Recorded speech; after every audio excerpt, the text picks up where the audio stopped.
Is staying with us as we continue to discuss North American politics, staying with US President Donald Trump, who has signed an executive order lifting most sanctions on Syria. The White House says the order removes decades-old restrictions but keeps sanctions on ousted leader Bashar al-Assad. Export controls will now ease for some goods and certain foreign aid to Syria will be allowed once again.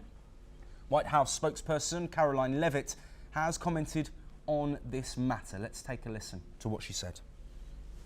It was that this afternoon the president will be signing an executive order to terminate the United States sanctions program on Syria, and this is in an effort to promote and support the country's path to stability and peace. The order will remove sanctions on Syria while maintaining sanctions on the former President Assad, his associates, human rights abusers, drug traffickers, persons linked to chemical weapons activities, ISIS and their affiliates, and Iranian proxies.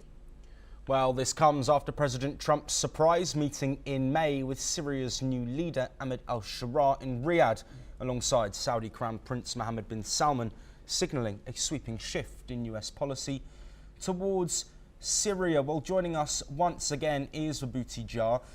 Let's take a look now at the significance of this move. We know the regime of Bashar al-Assad ousted in Syria. There has been international calls for support for Syria as they look to rebuild after a devastating civil war and tumultuous period. But what's the significance of this coming from the United States, of course, after that meeting that we just referenced as well in Riyadh? Yes, it is. Personally speaking, I have never been in favor of sanctions as a political tool, but it is essential part of the reward and punishment mechanism. Somebody has to do that, the dirty job. Syria, we know, the entire Middle East, we know, there is a serious turmoil. Syria was responsible for so many things, including the chemical warfare against its own people. But sanctions punish people more than they punish the government or the government authorities, because the government authorities continue to live in their palaces or the bureaucracy that serves them. It is the common man that suffers most. So this is very opportunistic time to show goodwill. However, the tragedy is that, as Mr. Trump had said while he assumed office in 2016, that the entire Middle East has been in turmoil for thousands of years. Why are we stepping in to solve their problem? Now, if you are going to be the policeman, then you have to be the honest broker. And the word broker is never honest. That's very interesting wordplay that one has to understand, that the broker has to negotiate a deal. In this particular instance, Mr. Trump is now dealing with the same guy, same ISIS guy, who was responsible for vicious attacks and killings of American soldiers. Now, what kind of a bonhomie is this? I do not know.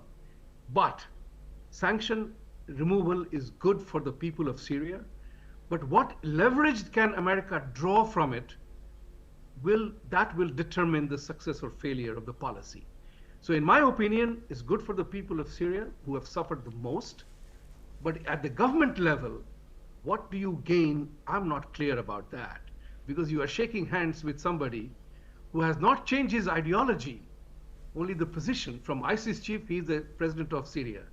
So to what extent the ideology or the thought that governs the entire mechanism is critical for the Western world to be very cognizant of, because at the moment, as you see it, the entire Western democracies and democracies all over the world are bending backwards to accommodate a faith and a practice that threatens to destroy or kill all of us. So that is a very important negotiation that needs to be had. Trump is talking about reciprocal tariffs. I'm demanding there has to be a reciprocity in political dealings with one another. If you do not have that, then it's freedom for me and not for the philosophy, and that's dangerous for the rest of the world. Vibhuti Jha, thank you ever so much for joining us and providing your insight. We once again stay with North American politics and